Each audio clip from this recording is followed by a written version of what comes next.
Hello, this is Gabriel. I'm going to explain the basic concepts of economic. One of the basic concepts of economic we are going to talk about today is about microeconomy and microeconomy. We are going to talk about some general concepts of economy, why is economy is important, the use of the law of supply and demand, and we will explain about why it's important for us to understand economics. Let's get started.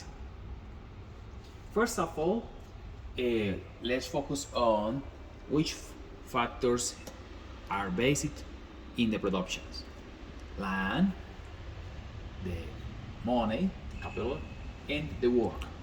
Also, it's very important to consider the capacity of creating. So, to be a creative guy, to be an entrepreneur. To be entrepreneur is very important because it's the initiative to move on how to create a company, how to make things work. So that's the capacity of entrepreneur. Also, it's very important for us to um, divide between, to make it clear, between microeconomy and microeconomy. Microeconomy is something to do with government, banks, um, things in a bigger way. So also microeconomy has to do with GOP, unemployment rate, public debt. All of these things have been studied by microeconomy. Microeconomy has to do with um, supply, demand, resources, and it's more like a more personal, more financial thing for people. What we call a positive and normative economy. Positive economy has to do with things that can be verified by fact, can be scientific verified. Mhm. And normative economy is subjected to the values of people, it's subjective what people think about it, what people has in their mind about a specific aspect of economic life. For example, if people think unemployment in Colombia is very high, and other people think unemployment in Colombia is low. So it's how people react, it's more for the personal reaction of people. However, the positive economy is something that can be verified by facts, can be scientifically verified.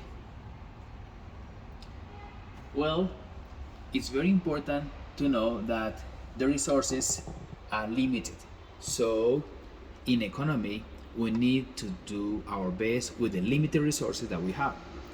And also, we think our needs are unlimited. We have a limited amount of service and goods, and we have an unlimited desire, and unlimited things that we want to get. So, it's one of the concepts that come from that is the production, the productivity that we have using the limited resources that we have, which is this one, the cure of production. So the more we produce, with the things, the goods, and the service that we have available. Sometimes we have some limited amount of service and goods available, and we need to produce way more than that. We need to produce more. So that's pretty much the evolution of money. Money, the transaction usually has to be with gold, metal, land. Until now, we have cryptocurrency, we have crypto money, electronic money, plastic, credit card. Everybody has credit cards usually. And that's the evolution. Now we're here. Now in this digital area, we are using pretty much electronic money and cryptocurrency. That's the final stage. But remember, usually was in this way. However, some people still do transaction with metal and gold, still being used in some areas. The supply and demand law. That's super important to understand. Why is that? When the prices goes down, usually people buy more. When the prices goes up, people buy less because it's is make more difficult for people to buy something. So it's very important to understand this because it's one of the basic things of economic. Here we have prices increase and the quantity decrease. Prices decrease but the quantity increase, so you are able to buy more. You can do more than. Let's keep going.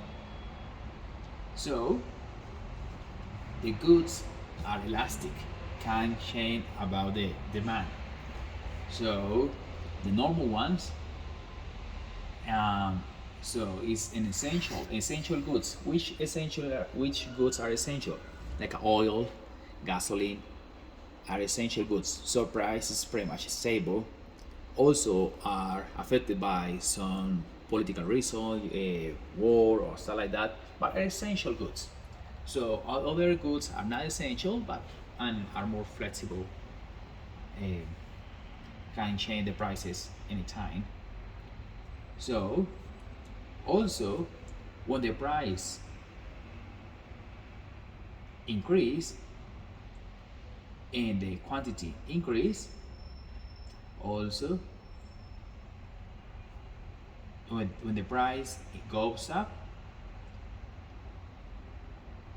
so the quantity that you want goes down, and when the price goes down, the quantity goes down also, so which is here. So it has to do with how much is available to buy. So when you have a little bit available, the prices usually goes up. Also when you have a lot available, the prices usually goes down. So here this is the equilibrium point between demand and supply and demand. So at that point you have a good equilibrium in the market. Sometimes you may have excessive offer. For example, now you may have a lot of oil is available because the war and what we are having in this time. However, the prices goes up. What's going on? The thing is because the market, the oil prices goes up due to the sanction that Russia have at the moment, and Russia production increased. Russia has a lot of production, but they cannot sell it. The product is still there in the ocean. So that's pretty much what's going on, the economic gain. So my friends, is pretty much, and also the theory of utility. What does it mean? Sometimes when you buy something, you want satisfaction. The more you buy about a specific product, the satisfaction goes down until you don't really feel that is useful for you. The satisfaction goes down. The more you have, less satisfaction. So that's pretty much. And the first product you buy in a specific, let's say for example milk. You get some milk, one bottle of milk, that's all good. When you buy the second one, it's still good. But the third one, the number 4, you don't really need it. So the satisfaction or utility is not the same. So the utility goes down, start going down, increase, then goes down because you don't feel that you really need it. And also the prices are elastic. When the prices increase or decrease, in if the demand and supply increase or decrease, so this is called elasticity.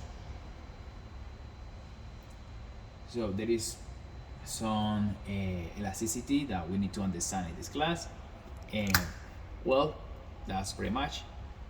¿Cuántos tomamos? Ya tienes. No, tengo 5 nomás. Ay,